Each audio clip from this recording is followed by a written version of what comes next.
Welcome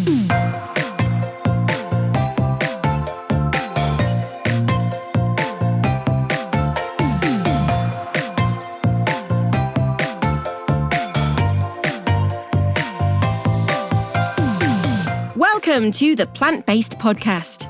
Did you know that plants are truly amazing? Not only can you grow them and eat them, you can also wear them, drink them, nourish your skin with them, and so much more. Let Ellen and Michael inspire you to love plants as much as they do, as they chat with the movers and shakers in this wonderful plant-based world. So, let's dig in.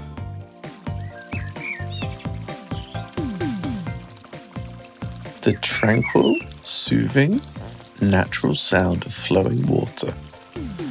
Listening to it has been shown to lower your heart rate and blood pressure and generally relax your whole body. Combining the magical sound of cascading water with the beauty of plants, Hydria Life will now enable you to use those same health and well-being effects at home or in the garden. Get 10% off their rechargeable Hydria fountain at hydrialife.com. All you need to do is quote the code PLANT24 when ordering. Hey guys, we've waited ages to get today's guest on the podcast, and he's one of our favorites. Manoj Malde is the guy that went from haute couture to haute couture as he pivoted from a career in fashion to life as a garden designer. Manoj is an RHS show judge, RHS ambassador, and Chelsea Flower Show medalist. He even got married there last year. Can you believe that? Everything Manoj does is drenched in colour, and we love it. So welcome to the podcast, Manoj. We've got so much to talk about with you today. Actually, you wouldn't stop talking before we press record because we're all ready to gossip. I love it. So now we can officially talk. We can officially talk. Before the podcast started, Michael was like, okay, everyone, stop talking. Stop talking. It's enough. It was like a big rabble in a room. It was like, oh. And also, Michael, in the introduction there, you mentioned that Manoj is always drenched in colour. And I think we should just say that on our screen, we're on Zoom, we can see Manoj with his beautiful bright wall behind him. And both Michael and I have got very plain, like beige Mine walls. is so embarrassing. It's got like what looks like a dead plant behind me. I don't know what I'm doing. Anyway, Manoj, welcome. How are you doing? Thank you so much. I know this has taken some time and we've been trying to get this together, but here we are. We made it. Everything happens in the end when you want it to. I think it would be really awesome, Manoj, if we can go all the way back to the beginning and find out a little bit about you when you were young and growing up. You know, what were your passions? Where were you? That kind of thing. Wow. Well, I was born in Mombasa. So I'm a coastal baby. I was born in a coastal town, so water and being near the sea, I just feel so at home when I'm near the sea. So that's where I was born. I was only there until the age of 6, and then I came to the UK. But I have some really sharp, fond memories of Kenya and Mombasa. My dad used to have a lovely little beach cottage. Nothing extravagant. It was very basic. But I have really great memories of being able to run out from the cottage onto the veranda, through the palms and onto silver sand. And the happiest memories that I probably have of being there are collecting little cowrie shells on the beach. And I used to have baskets and baskets full of cowrie shells at home. I absolutely loved my childhood. We used to have an African grey parrot at home who used to call out everyone's names in the morning to wake them up. So that was great. We didn't really have a garden per se, but we had the most enormous balcony. And my dad had these huge pots made for the balcony. And I remember he used to grow roses and jasmine and birds of paradise and all sorts there. So that was our garden. We didn't actually have a garden as one would call it here, like a back garden. But I do have memories of the sort of plants that were growing there. We also had a roof terrace, and obviously when it was Diwali, we used to do the fireworks on the roof terrace. It was just amazing. And the kite flying season as well. So we used to fly our kites from the roof terrace. It was glorious. Mombasa was just amazing. And what was lovely was that, you know, you had people from all walks of life, all different faiths, all different backgrounds, and they all lived together side by side peacefully. You know, we all kind of used to celebrate each other's traditions and faiths and festivals. So yeah, absolutely amazing. And my dad used to sometimes take us to, there's a hotel in Mombasa called White Sands Hotel, and we were allowed to use the swimming pool there.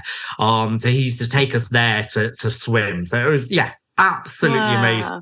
That sounds it sounds idyllic. It really does. Do you get to go back at all? Do you can you not anymore. We've got very few relatives living in Kenya now. I haven't been, I would say, probably for about a good 18 years. I would like to go back. You know, I never did the safaris as a child, but often when I've visited Kenya since living in the UK, I've done the safaris and the Masai Mara. Wow. And yeah, I mean, you know, and that, I think that's the reason why, you know, I've seen wildlife living in their natural habitat, and so proud to say that I have actually never visited a zoo.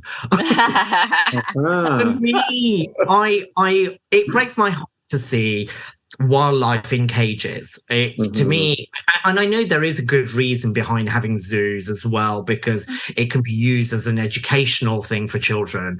But I've been privileged to see some of this wildlife out in their natural habitat, and there's nothing like watching lionesses curled as they're getting ready to do a hunt, or a leopard drinking at a watering hole, or elephants. You know, I mean, it's just, it's amazing.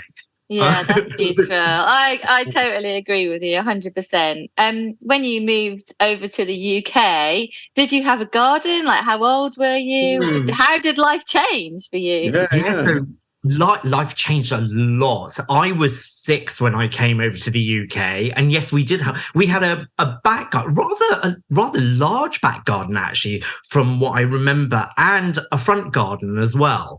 And again, my parents used to love roses. My dad especially loved roses. So I remember the planting border in the back garden was full of roses. We had a couple of apple trees. We had a laburnum. And one year, my eldest brother Nish, he decided that he was going to actually dig a vegetable plot at the garden. And actually, I guess that's where my sort of initial interest in gardening and plants started. I guess like most children, you know, they start growing runner beans or tomatoes and things like that. So mine was similar. And so he got myself and my other brother involved in digging the plots and all of that, and clearing the area. And then from there, he was the one who started teaching me about how to grow things from a seed and how to propagate and all of that. And that's where my interest in gardening started. And, you know, I would then go out and water the veg that was growing in the garden. And then eventually from there, my interest kind of grew into houseplants. And we used to have this beautiful porch at the front of the house. And my mum and dad had bought this lovely plant stand made out of bamboo or cane or something. And it had lots of places where you could place house plants. And I remember really clearly, I used to have this enormous pot of the most beautiful African violets there. And I had a spider plant and a prayer plant, and we had jasmine growing in one of the corners of the porch. Wow. And it was amazing because, and I was kind of left in charge to look after that. And we used to get people passing by on the street and they would stop and look at the porch because it was just nice. So yeah, and the jasmine was amazing. But every time you open the front door of the house, you just get this waft of jasmine. Perfectly placed for you to fully enjoy the fragrance, right? Absolutely. And then we had a rubber plant. I think it was very, in the sort of 70s, it was very natural. Everyone used to have a rubber plant in their house, and then they'd have the Swiss cheese plants. So we used to have all of that. But one thing that I did, and I was very naughty, I brought over a bird of paradise from Kenya. So I bought this plant and I literally chopped all the leaves off and stuck it in my suitcase and brought it over. I know you're not supposed to do that. But oh my goodness, that bird of paradise grew and grew and grew, and we got flowers. So really? Yeah. Well, it was worth it. It was worth taking it through customs without getting caught. Absolutely. And I love. As you know, orange is my favorite color. I absolutely love it. And just a combination of orange and purple in that flower is absolutely delicious. It's really, really good. So we used to get some flowers on it as well. Wonderful. So Manoj, obviously when you were young, you were starting to really get into color, but you didn't then go into a career in horticulture. You went into haute couture, right? So what did you do? What did you then study? What was your journey into fashion? The way that happened was I never did my A-levels at school. Okay. I ended up in an all-boys Catholic school, which I absolutely hated with a vengeance. And you can edit that if you want. They'd asked me to stay on to do my A-levels, and I said you couldn't pay me to stay here. So I already knew what I kind of wanted to do. I wanted to go and study fashion, and so I got my place at Southgate Technical College to do my diploma in fashion design. I went and did that, which gave me the foundations of fashion. And that was a 2-year course. And I passed that, graduated with flying colours. And then I went on to doing my degree in fashion, and that was at the University of Westminster. And from there, I actually went to the Royal College of Art to do my master's. And isn't it amazing that actually it's funny because I know that, I've spoken to a headmaster in a school, and I remember going to see him. This was a school in Muswell Hill, and his idea of somebody going into horticulture was very much about people who are thick go into horticulture. Got nothing else to do, and that is so sad. Same. And when people behave like that and give me that attitude, I kind of just want to turn around and say, I've done 7 years of study. I've got a master's to my name. Do I really look thick? So it just goes to show that actually people have this preconceived idea that actually people who study horticulture are doing it because they've got nothing else to do because they're not very academic. But actually, when you think about it, our industry has so much to learn. We have to learn. So, I mean, I remember when I started doing garden design, and it was not just about being creative, but you needed to have science, you needed to have maths, you needed to have engineering, all of that to be a successful designer.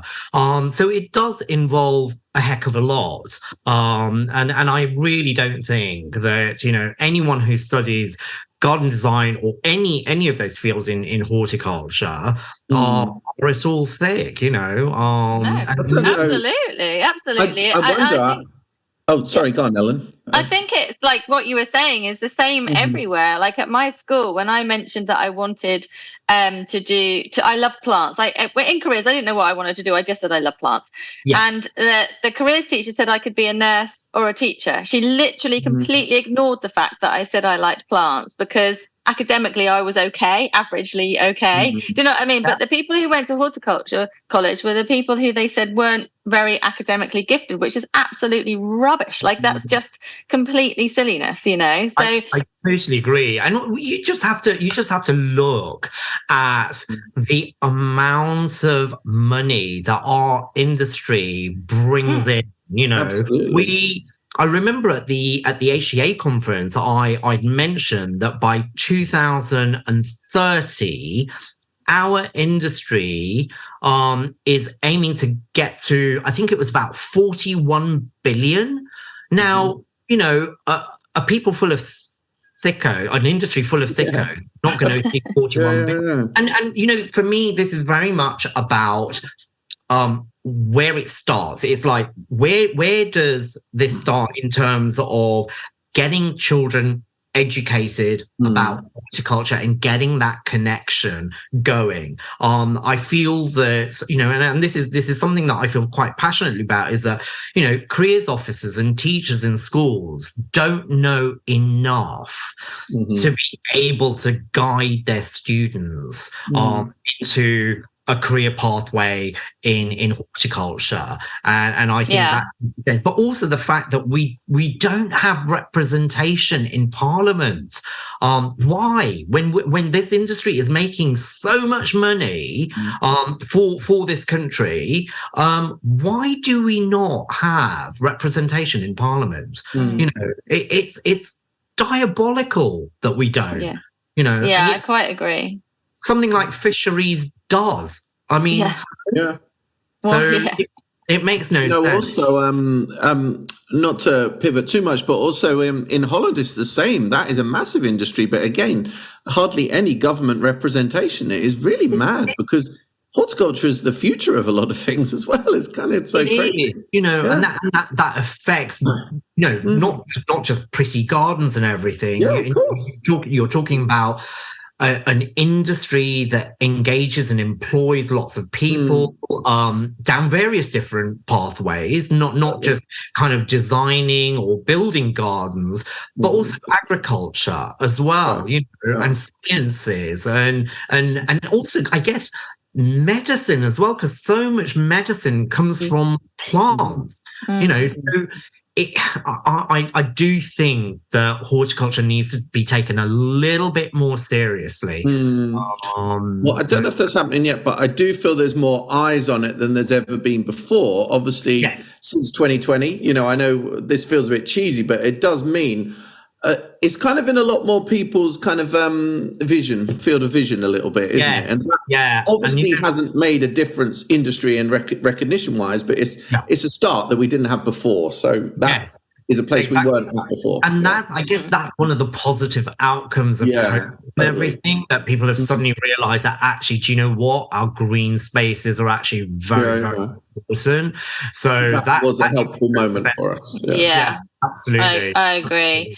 Manoj, I'd just love to ask you, at what point did you pivot into horticulture? Like we've gone for, like, you're doing the fashion and then obviously very passionate about horticulture, but at what point did you go, actually, I want to make a career of this rather than fashion? So I was in the fashion industry for 18 years and I slowly climbed the ladder. I went from junior designer to senior designer, then head of design, then senior head, and eventually became a creative director.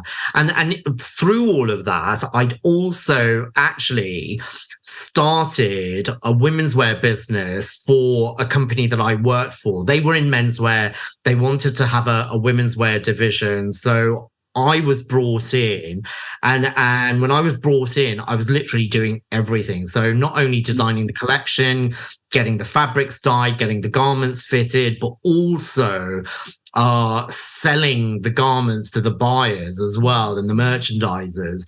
And that women's wear business, within 4 years, I had that turning around a £10 million turnover. And that was brilliant. I loved doing that. But I was in this industry for 18 years, as I say, climbed the ladder, became creative director. And I could kind of see where the industry was going, because everything was becoming margin related, and the creativity was actually kind of being put by the wayside. Right. I found, and I've worked with the most talented buyers and merchandisers in my career. I mean, absolutely amazing, where, you know, these buyers are handling enormous sums of money and making enormous sums of money for the companies that they're working for. And I could just steadily see where that talent was going, and it was not a pretty sight. And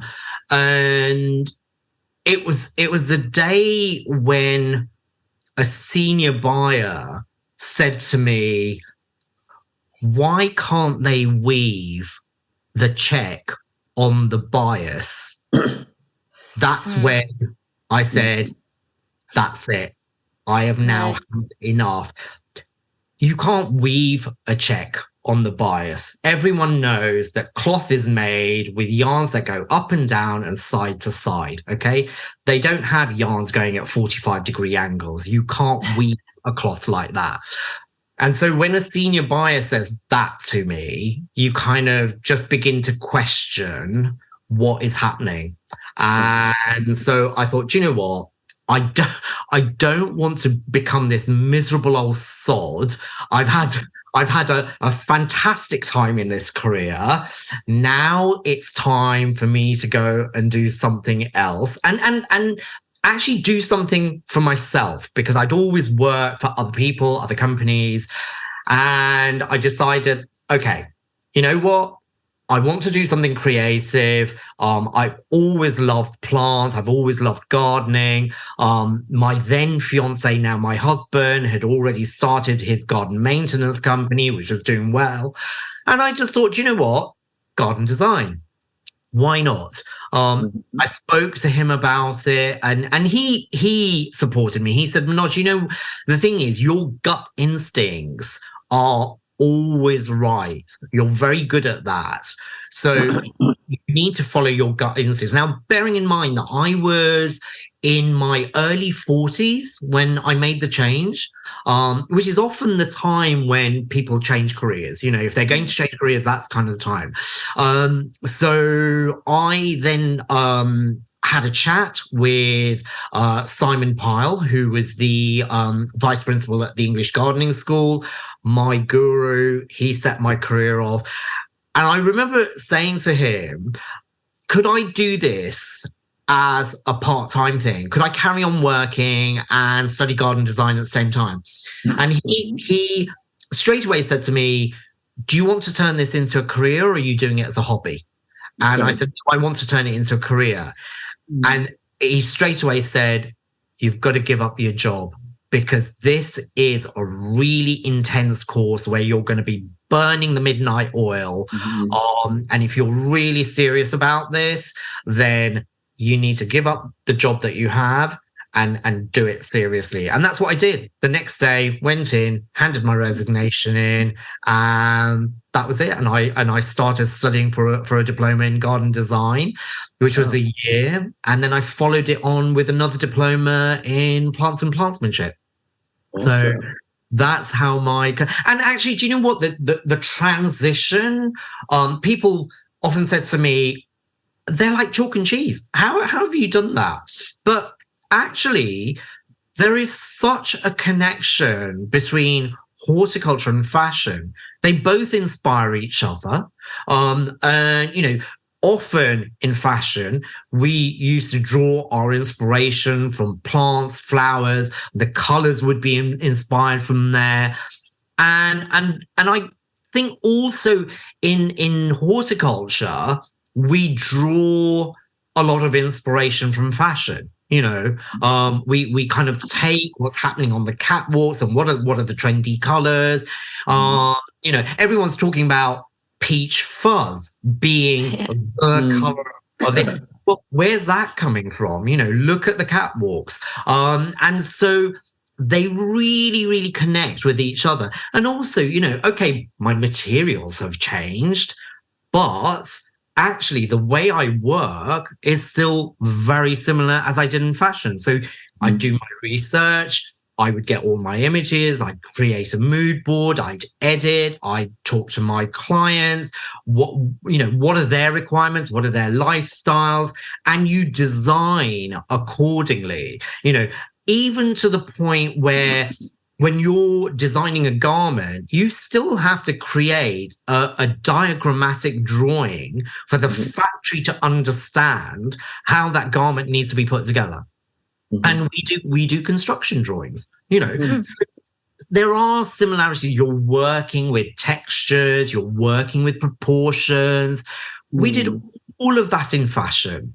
And so for me, they were easy, transferable skills. I used to have to go into a showroom and present the range to heads of buying, buyers, directors of companies. And similarly, I kind of still do that with my clients. I'm still presenting and getting them to buy into my vision. And that's what I did as a creative director. So there are lots and lots of similarities between fashion and garden design and gardens as a whole. Totally.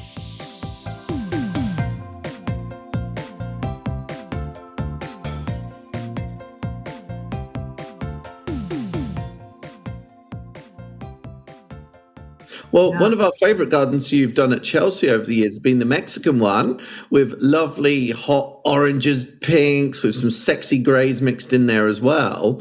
But talk to us about your Chelsea work over the years as well. What was your first garden there? Was it that one?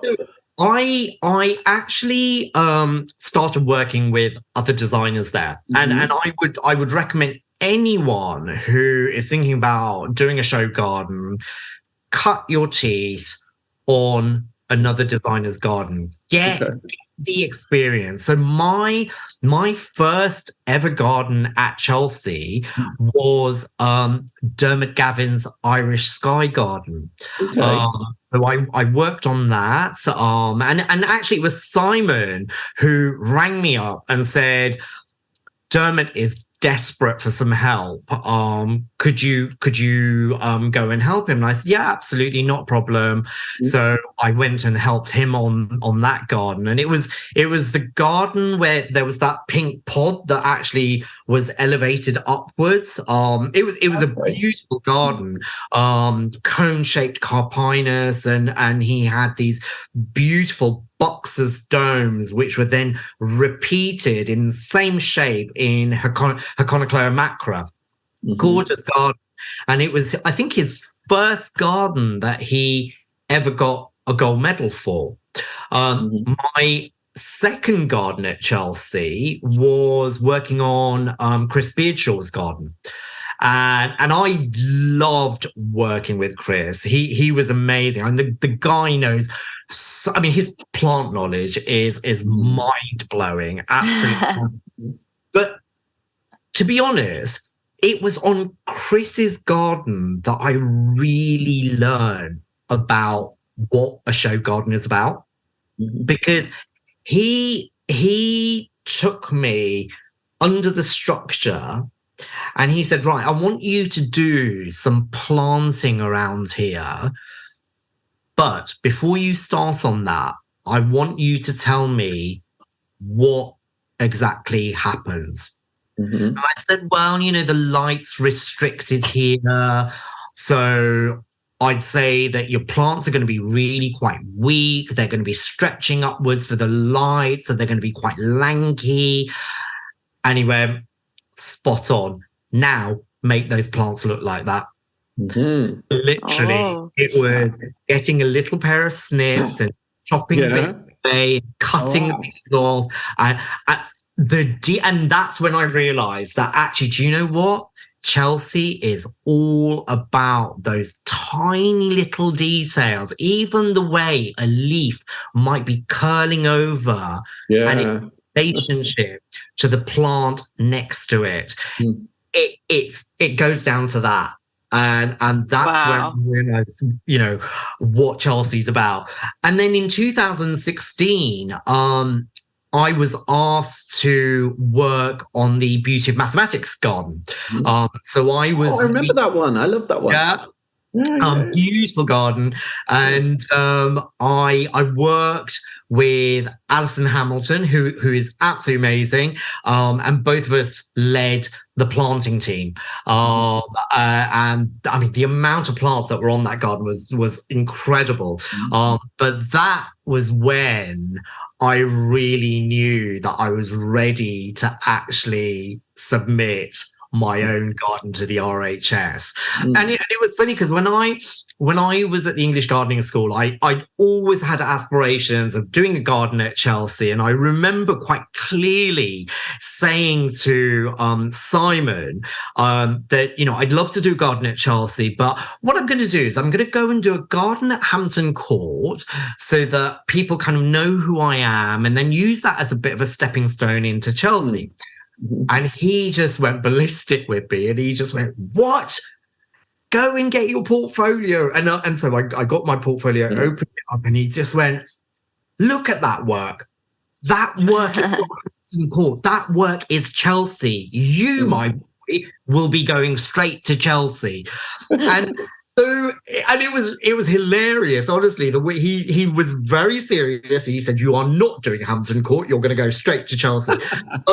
It was bizarre, and it was when I was actually about to submit to the RHS. I thought, do you know what? He had so much belief in me that I've got to believe in myself, and I've just got to do this. So off went my submission, and yes, it got selected. Amazing. I was absolutely over the moon. I remember when they sent the feedback, and there was 3 little sentences, and I thought, okay, I mean, what do I do with this? There's nothing really that applies to me. Then we of course had to wait for the second judging.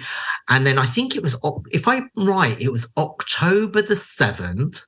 That's an email. I'd been waiting all day for this email to drop through to say whether I was in or out.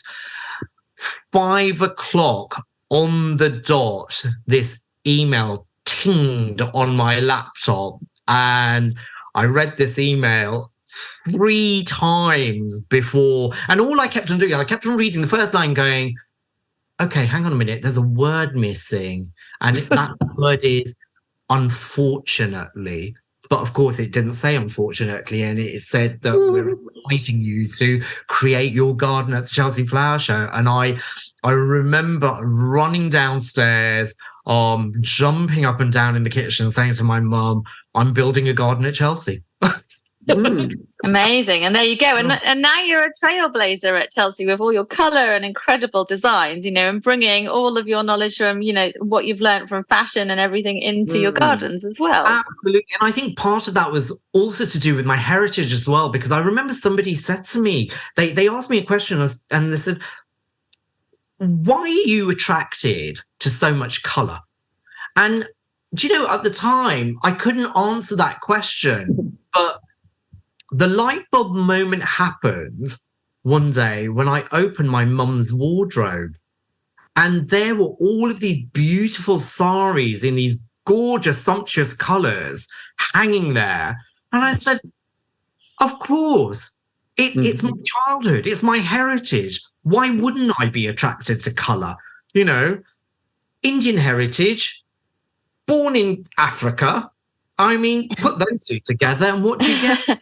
Just get a kaleidoscope. Exactly. A kaleidoscope of colours. How wonderful. Absolutely. And I think that's what it is. That's why I am drawn to colour. And it does, I'm not talking about it that they need to be just big, bold colours, because I'm often quite attracted to softer colours. But it's how those colours are actually merged and married together.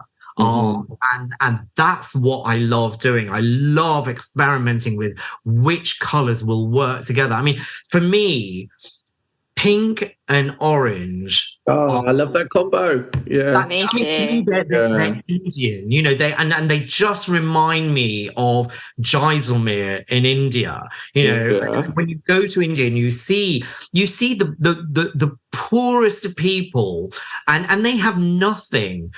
But the way they put their clothes together and they clash, but they make them work. And that's what I love. I absolutely love it when somehow it just comes together. And that's awesome.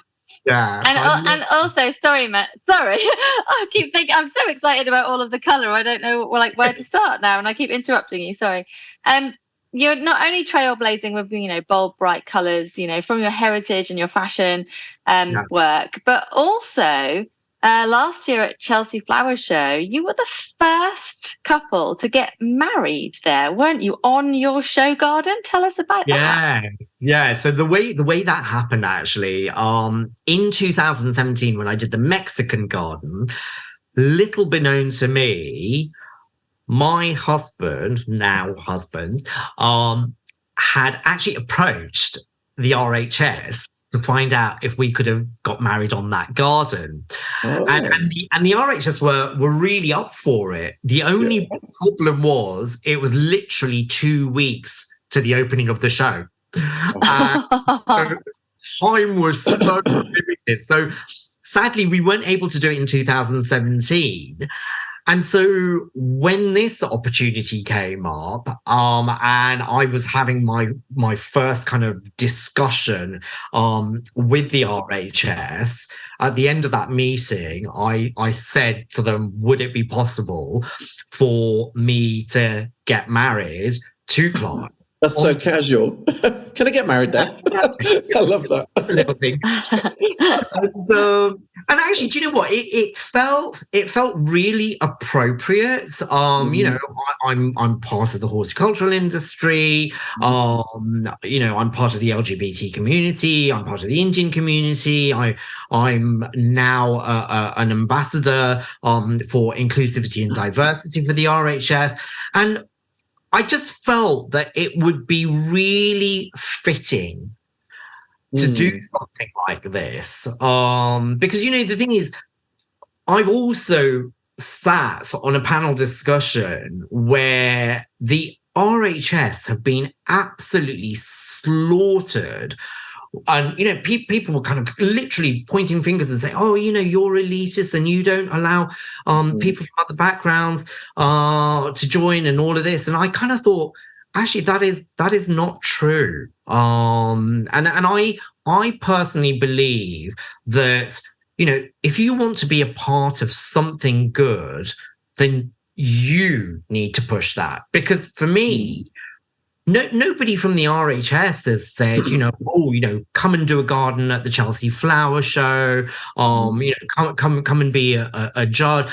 I've wanted to do those things, so I've made sure that I'm talking to the right people. I'm showing interest, and I'm getting involved. If you want to make changes, then you don't do it from the outside by pointing fingers. You go into the inside and you start having discussions and changing people's minds. And giving an example, which you did with the wedding as well. Yes, exactly. So, and the RHS were really, really supportive in that. Yeah. In fact, when I mentioned it, literally they just went, absolutely. Yes, you can definitely get married to Clive. And it was just the most joyous, colourful event. So it was wonderful. Yeah. It was beautiful. Nice. Can I tell you that I waited? Sorry, I waited for ages. Like, I came in and I was like, a wedding? What? A wedding on a garden? Are you kidding me? And I stood there and I waited for ages until you came, and I was like, that is a real momentous moment at Chelsea. You know, it's like I had to stand there and see it. I had to see it happen. Well, and that was the day we were then on the balcony and we saw like the afterglow and the after party a little bit. That's right. Yeah, it was absolutely beautiful. Manoj, the time is going so quickly today. Honestly, we're really enjoying chatting to you. But I just want to ask you, because last time I saw you in real life was at the HTA event, the Horticulture Trades Association, and you did the final speech, which was awesome. And I just wanted to ask you a fairly big-ish question. What do you feel are the most important priorities in horticulture right now? Because I think you've got experience in a lot of different corners. And would you say we're getting some of those things right, or you think we've got a lot to improve? I think we are getting certain things right, but I think we still have a long to go. I know from talking to people within the industry, it's a real issue attracting younger people into the industry, and I think that we as an industry need to somehow make our industry more attractive. As I said before, it's all about education, and that connection with horticulture starts not from secondary school, it starts from primary school. We need to get children interested in gardening, in horticulture. And also I think we need to educate careers officers and teachers about career paths students can follow. You know, it's not just about garden maintenance. It's not just about building gardens. It's not just about garden design. You know, there are surveyors who survey gardens. There are scientists. It's about the commercial side as well, because I think sometimes if you show kids gardening at maybe too early, I feel sometimes they think it's this cute little hobby. They need to see nurseries and kind of production as well as they get to maybe, I don't know, 9, 10, 11 years old to kind of see that possible career choice. Yeah, I think so. I think you're absolutely right, Michael. And I think, you know, where that interest can be ignited is by maybe taking groups of children to nurseries for them to see how the production of plants happens and include the science behind it as well. Because children love science. You know, they sit there and watch David Attenborough and they love that, right? So equally so, make our industry as exciting, you know? And I think that's really important. And representation in Parliament, really. Absolutely. Yeah, very, very good point. We need more trees. I'm all for growing trees. We need to capture all that pollution and all of that. So definitely less concrete, more trees. Well, I couldn't agree more with that. I'm definitely a tree person, that's for sure. So I think that's really, really good, really inspirational. And I think personally, I think the horticulture industry is changing, and really over the last few years, we've seen it a lot. So let's keep on pushing it. And, you know, with people like you, Manoj, in there doing it, I think we have a very bright and colourful future, especially when it comes to new books. There you go. And there's my link into your new book. Tell us all about it, because you've got one coming out on the 21st of March. I tell you, there's so many things that happen in 2023 in the book, which is... Ta-da! I don't know if you can see. There we are. That is my first ever book that I've written that is coming out, launching on the 21st of March. I've never written a book before. I write books, but never a book. And the publishers approached me and said, we've seen you on TV, we've read your blogs, we've got an idea, and we think you're going to be the perfect person to write this book. And initially I did giggle because I've never written a book before. And you always giggle, and you're always looking for unfortunately somewhere in the email. I've noticed this pattern. The funniest thing is that, you know, when they told me about writing this book, I was like, I've seriously never ever written a book before. And, at school, I wouldn't say that I was overly academic. I was creative. So I never thought that I had it in me to write a book. But I'm one of these people who, when an opportunity presents itself, I turn it down. I'm one of these people who I just think, do you know what? Have a go. What's the worst that can happen? Yeah. So I took it on, and do you know what? I have absolutely loved writing this. It's a book that is, I think it's a book for everyone, really. Any garden enthusiast who love gardening, they want to create their own garden, maybe. This is a step-by-step guide of how they can do that. And within this book, they have me kind of holding their hand and guiding them. So, and I loved writing this. I bring in not just about how to create plans for a garden, but also how to select materials, how to select plants, but also the sustainability aspects and all of that, biodiversity. And there's also at the back, I've created a little suppliers directory as well. Oh, cool. Very good. Oh, well. It's got everything in it. I think we can tell how excited you are about it. That's for sure. It's wonderful. And it's out in March. It's March the 21st, which will be a few days after this podcast goes out. Yeah, it's available to pre-order, but March 21st, it's out there. Okay, superb. Awesome. And where can listeners find out more about you generally? Obviously, they'll be able to pick up the book online or in shops, but you've got any more TV coming up as well? I haven't got TV at the moment, but I'm doing a lot of public talking and stuff like that. So yeah, doing that. Radio, I do a monthly slot on the Robert Elm Show, which I love doing. And then in terms of finding out more about me and what I'm up to, my Instagram, which is Manoj Malde Garden Design. I'm pretty active on there. And my website, of course. So, awesome. Yeah. Brilliant. Thank you.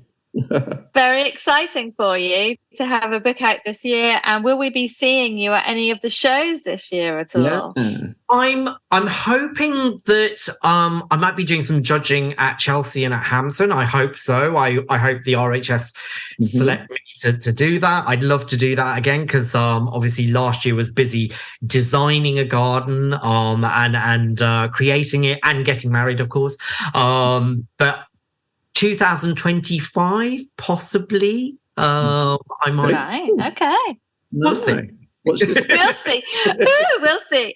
Well, hopefully we do. We've loved chatting with you today. Thank you so much. You bring a lot of colour and personality into the world of horticulture and onto the podcast. So thank you very much for spending your time with us. Thank you for having me. I've loved it.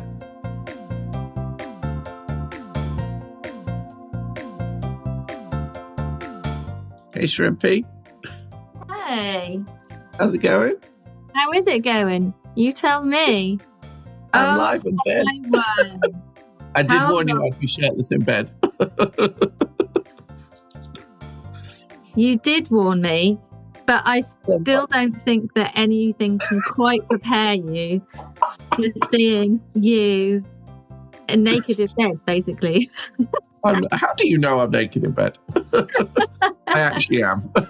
I'm assuming that you're naked in bed. Oh, Ellen, how do you cope with jet lag? I can't fight it. It's a tough one. Like, I don't mind being up early, but then I'm like, oh my God, I don't have the sleep I need. I know. It is hard, especially when you go somewhere like you have. Like, obviously, you'll tell us all about it in a moment, but you're over in Seattle, so that's quite a big time difference. And you're working immediately. So as soon as you get there, you have to get into work, and it's quite hard. Like, your brain is like, whoa, what's happening here? Yeah. But I feel generally awake. Like, even in the day, I felt awake, but I'm just then, I don't know, I'm always very paranoid about getting enough sleep. So I'm then just like, oh, but my poor body didn't get enough sleep. But if you feel I can't trust my body. Yeah. Right, like if you feel okay, then you're probably okay. Do you know what I mean? And sometimes it catches up with you. Sometimes I find that the first day or two was actually okay, and then like a couple of days later, I'm like, oh, I have not slept. Like I now feel like a zombie. But I'm sure you'll be fine. Can I just say, like, I don't know if you can see it on your screen, but on my screen, it's like you've got a halo over your head. Can you see that? Every day. Every day. Tell us about your trip. I'm good, thank you. I want to know about your trip, though. I'm excited. Well, I just think that our organisation is so bad because I'm in the US and you're in the UK. Like, we just missed each other. We haven't been in person since October, and then I'm back here for just under 2 weeks, and for most of that you're in America. Like, how? It's so weird because we're like so familiar, and we probably talk every day, don't we, on the WhatsApp or something? Yeah, and if we don't go a day, it's really funny because one of us is we're just messaging for a day for the sake of it. Some random information. Yeah. Oh, Ellen. But I am looking forward to seeing. Sorry, I'm looking forward to seeing you next week. We will catch up for real next week, which will be cool. Of course. But again, I really am. When there's like, I wish there wasn't ever a weekend because I always get muddled up with working out the days and when is what. Because I was convinced I was landing on the Sunday, and so I'm actually landing on the Monday, which is then we're starting to record like a few hours after I land.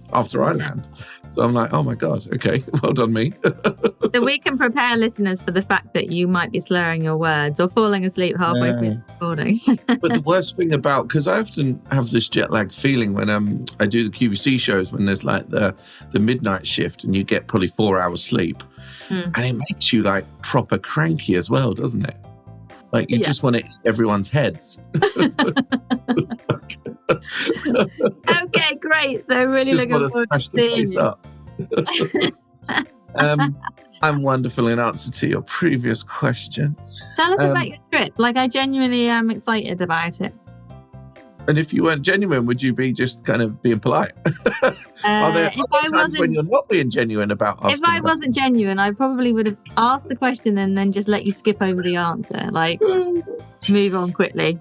I'm at the Northwest Flower Show, which you should attend one day.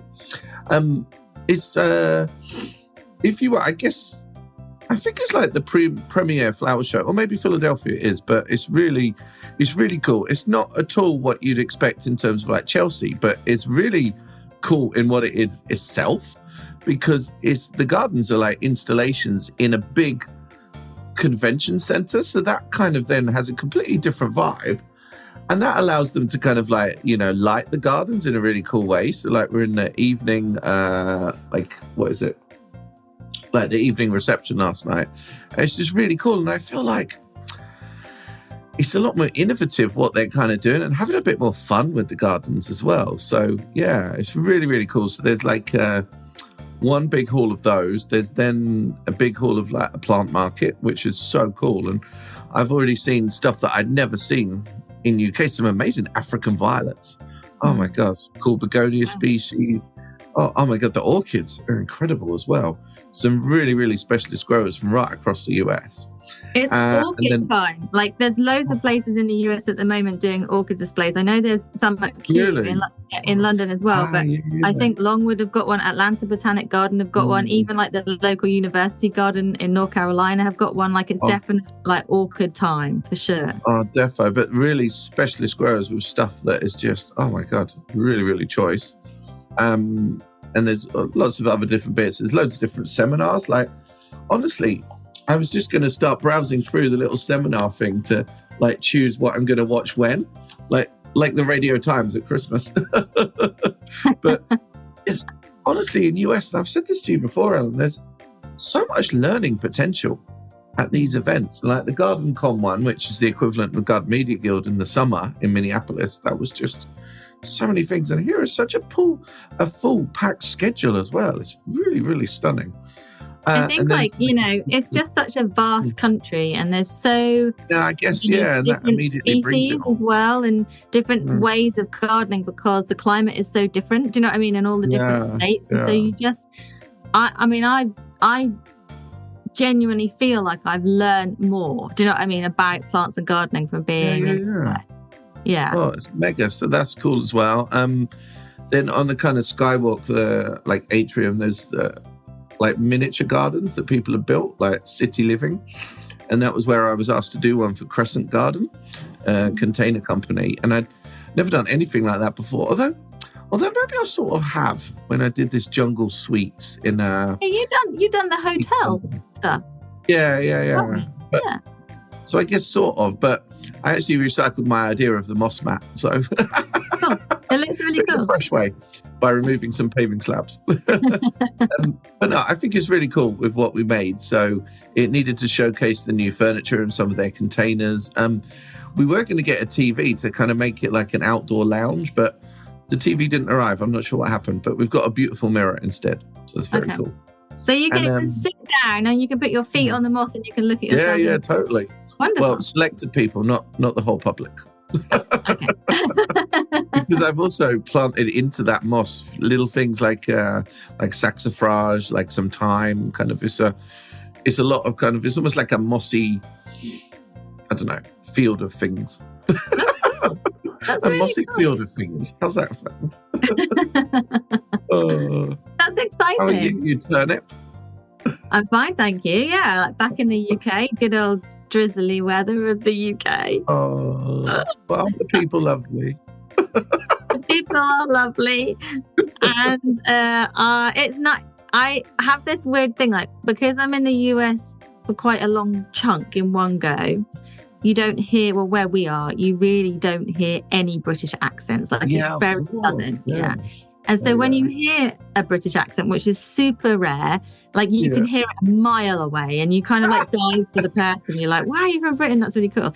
But when I came back here, the first day I was here, I went into a Costa Coffee because it's just the weirdest things that you fancy when you've been away, and I really wanted one of the vegan. I saw you had a toasty. Was it the toasty? Like, it's so basic, but I really missed this toasty. So I sat down, and then there was a couple from up north sitting next to me, chatting away.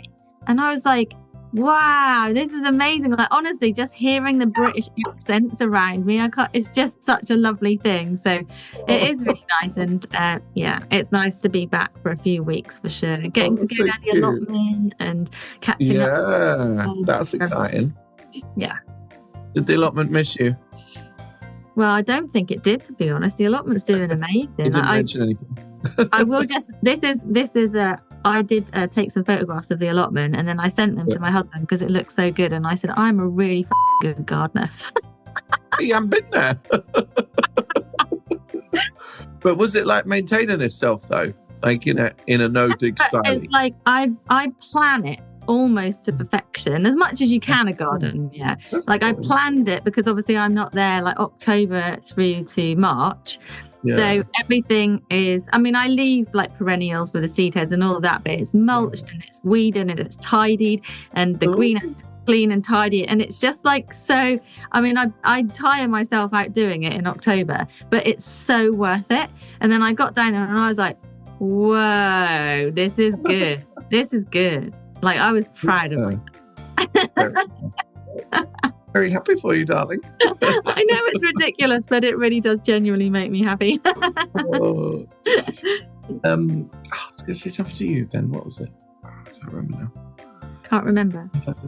La la la. Well, in the meantime, what I am going to be doing is sowing a few seeds with my mum tomorrow, which will be really cute. So I'm going to sow chilies and aubergine and peppers, and she's going to have them in her greenhouse to keep an eye on them. And then at the weekend, I'm going to plant. Do it together, like a kid baking a cake with their mum. Yeah, but it's really cute because I don't see her, do I? So she's always really excited when I come back, which is really nice, you know. So I'm going to spend the day of her doing a little bit of gardening. I'm going to plant some onions and shallots and garlics and do a little bit of weeding, little mother-daughter bonding time, which would be really cute, you know.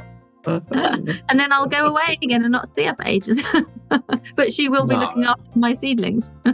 It's not long until you'll be back again, I think, anyway. No, it won't be very long. And she's got some of my houseplants in her conservatory and they weren't looking very well at all. And I was really? I think they need to be moved, Mum. I think it was too cold. It was like ice and they're on the windowsill. And I just think they could come away from the windowsill. So yeah, we moved those. They had a little potter around. Yeah, cute. Maybe they'll bounce back anyway. What sort of thing? Yeah. I've got a couple of Syngonians that have completely and utterly like yellow and gone over. Sansevieria, which I think she'd overwatered the Sansevieria because it actually looked rotted. So I actually find Sansevieria is a bit of a bastard. I don't usually. Because you can overwater them, but also if you underwater them, they get this kind of, when they go a bit skinny. And for me, they never feel like they recover from the skinny moment. I don't know. Maybe. I don't like them. No. That's maybe true. I mean, I think they need a little bit more light than we say they do. We always say they can tolerate dark shade, but that isn't really true. It's just they take a really long time to die. So if they have a little bit more light, they probably will do a bit better. But this one was in a good place. I just think that it had been overwatered. It looked rotten to me. So we had a little chat about that. But had a chat about that. Does that mean argument? No argument. Because I think at the end of the day, if she and my other friends, Barney and Trina, they look after some of my other plants as well. And it's really like if they weren't looking after them, they would all die because I'm not here for 5 months. Yeah, of course. Yeah. So if a few die or a few struggle, then that's fine. It's great that some of them. Yeah, of course. Oh God, there's so many things that I would love to buy here. Honestly, they were still setting up yesterday, but a girl that had loads of lovely African violets, she was bringing a big, lovely Gloxinia out of a box as well, and I nearly screamed. It was just like what my grandma used to grow. It was so cool. Honestly, you grow Gloxinia, or you've tried, haven't you? I haven't grown it for years, no. But I feel like you did. What, from seed or? Yeah, I feel like you left some in a tray and then you went away and they were on your kitchen side and I had to water them or something. I vaguely remember that years ago. I don't know. Salpigossis? No, completely different plant, but I don't know. You've had, I'm sure that you had some at your house. I just it sounds really bizarre, but it's I'm really looking forward to the day when I can grow more plants again, because it's just not practical at the minute with kind of being flying here and then going there and stuff. It's but all the time I see such cool things and I'm but then also I don't know, I'm all or nothing. Then I'll be just buying everything and I'll be overrun. So it's so at the moment, then if you do that, you won't be able to go anywhere, and you would hate that. I know, exactly. And I would soon fall into that trap. I know. So you have to have some kind of balance, right? Yeah. Let's talk about Valentine's Day. Yeah. Okay. Today is Valentine's Day. I didn't wish you anything. No, I'm not into that. I think that it's later in the day now anyway, isn't it? So. Yeah. But I like seeing all of the nice flowers and plants on Instagram on Valentine's Day. I love roses and I never used to love roses at all, but I do genuinely think they're so beautiful. And there's so many different varieties now and colours and whatnot. I love them. And so many people online saying, don't buy these rainbow roses or don't buy these roses from overseas. And I do totally appreciate that you should, be thinking about buying, if you're buying any, that is, British grown for sure. But this time of year is a funny time of year. Do you know what I mean? And you can't get... But I think we're run the risk of being so serious about everything. Do you know what I mean? Because yeah, of course, I'm prepared to get on board a little bit if people are spraying succulents and then people are making a drama about this. But if someone's spraying a flower that's already cut, then I'm kind of well, just let that flower be art and do what you want with it. Do you know what I mean? Because it's already cut. And if that is then, I don't know, if that then means that people interact with a flower that haven't before, yeah, they might not know that it's real, but kind of can we really curate everyone's experience all the time with horticulture? And do people do it in cooking, for example? Do you know what I mean? It's why are we so kind of purist about how people should interact with our plants and stuff? I don't know. So it gets a bit over serious and stuff. It's a difficult one, isn't it? But it's funny with the roses, though, because I see a lot of...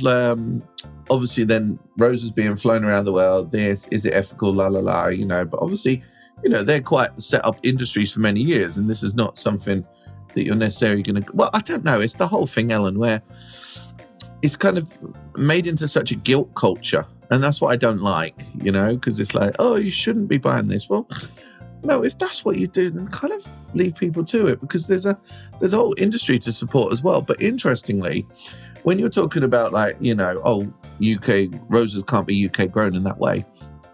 But is it then better? Because people may not realise that a lot of the roses that we probably buy in the UK, if you're buying like the Red Naomi variety, which is one of the most popular best-selling red ones, it's very likely grown in Portonova, which is just in Holland. It's one of the biggest rose nurseries there, and I've been around the facilities. So kind of, if you're going to come at me with like air miles and all of this drama, then you're probably only thinking about a ship bringing across some roses. So I don't know. I just don't know why everything needs to be a huge, big drama at the time that just creates a barrier to new people interacting with plants. Because it's I think that's the key. You can only come in if you like pure red roses or pure red UK grown cosmos, or you're not coming in. We just it's like I think that is the key. Like twist. We as horticulturists, we understand the industry better, and we understand that British cut flowers, absolutely buy them. That's better if you can, for sure. And you don't have to give someone roses. You can give a house plant or a plant or some cut foliage from the garden. There's loads of different options, but we know that because we're in the industry. The majority of people don't know that. Do you know what I mean? And they're like, wow, look at these roses. And then they might gift those colourful roses or red roses that have got, shipping miles, not necessarily air miles, to someone. And they might, I love roses. Maybe I'll grow some roses in the garden next to them. And then that starts some gardening. Like there's always do it. Well, yeah, but also maybe they won't grow any. And they don't maybe have they to. Won't. Yeah, we're not like... Yeah. I don't like, sometimes we feel like we're trying to recruit the whole world to grow plants as well. It's like, well, maybe not, Not everybody wants the garden, they just don't. Not everyone wants to. And that's help them with an understanding, but it doesn't always have to be this kind of like desperate crusade. I don't know. And so the coloured, I actually find the coloured stuff then, like, it's quite creative, obviously. And it's quite fun. You can almost do it yourself at home as well. Does that make it right when you do it yourself at home? Yeah. If you buy a bunch of flowers and then spray them at home, that's okay, right? But if you buy them in the shop sprayed, that's not okay. Yeah. But there's always like an underlying kind of snobbishness with it, I think. It's like, oh, you shouldn't like this because it's bright and multicolored. Well, maybe I will. Maybe I do. Do you know what I mean? Because people would be equally snobbish about maybe a bright bunch of gerbera or alstroemeria. Do you know what I mean?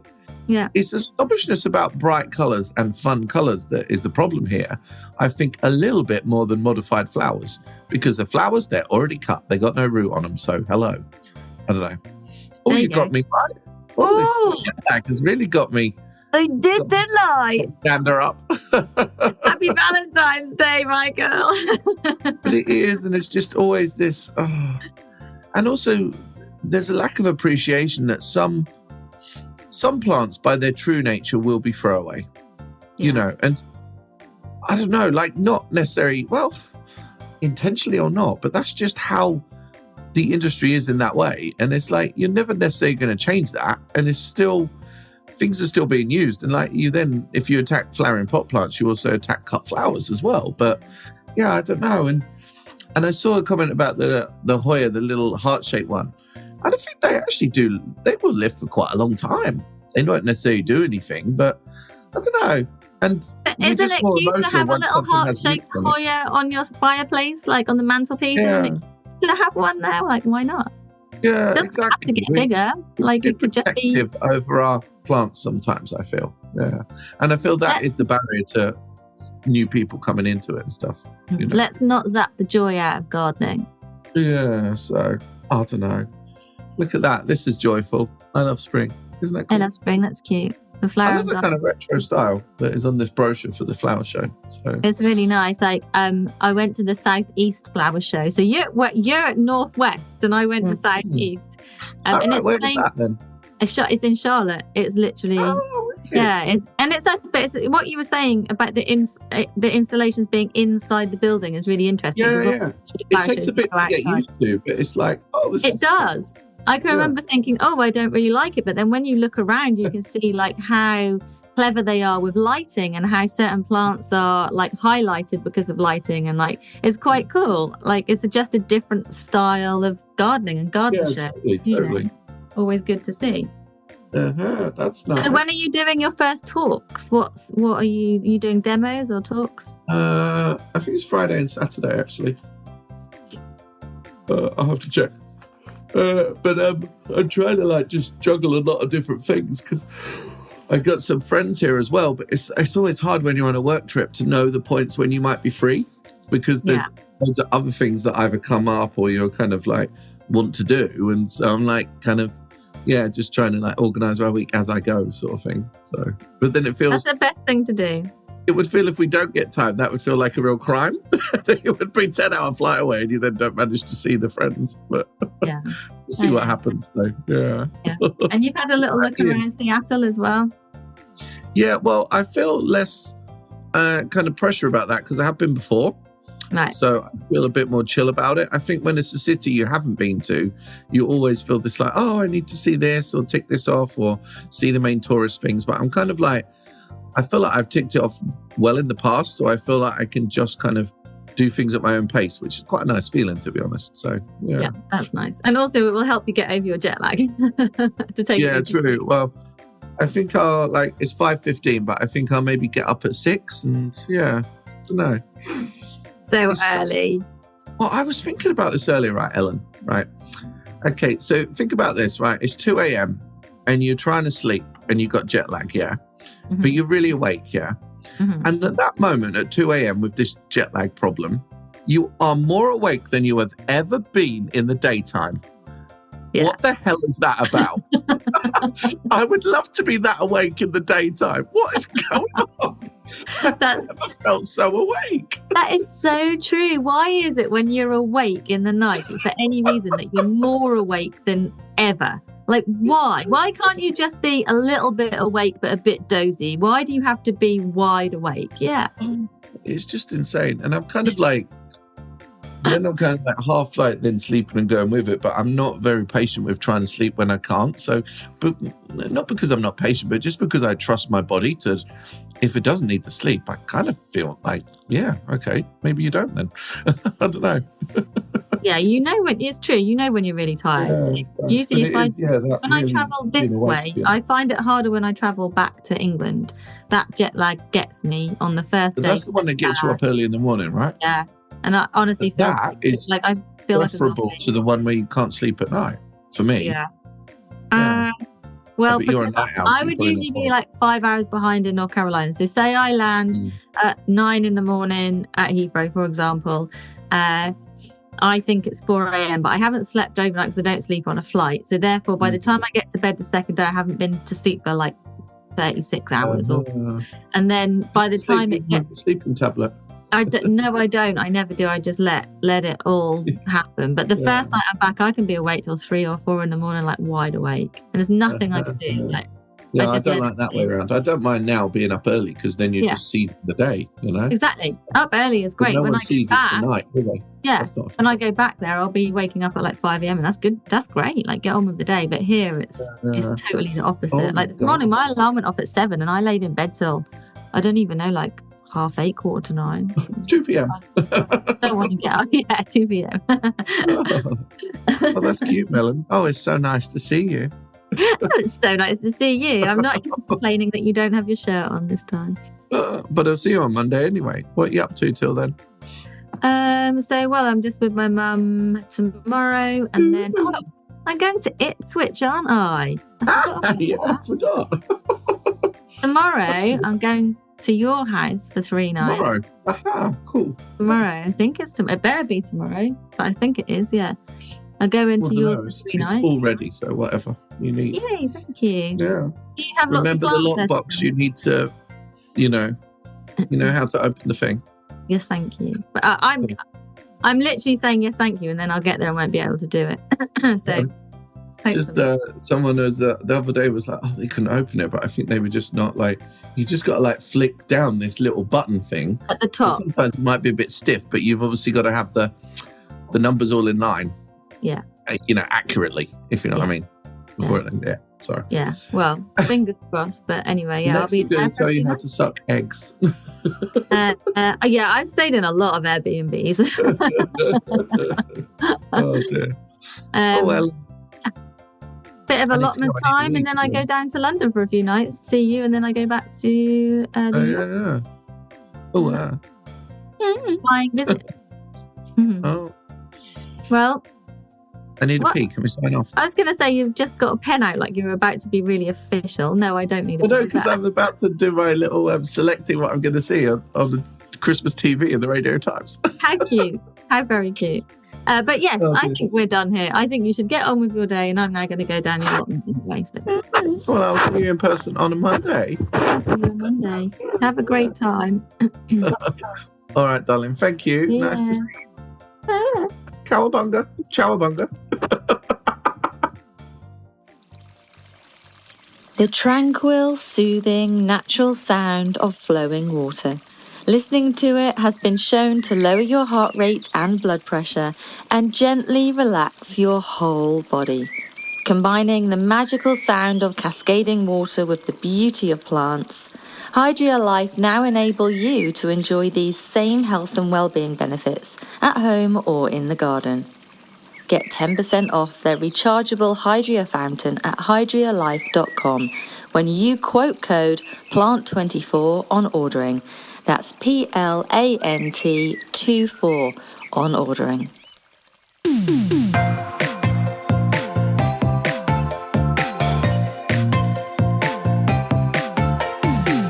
The music for the Plant Based podcast is part of the song Grow by Mikey James, and our editor is Gareth Patch of Semi Echo.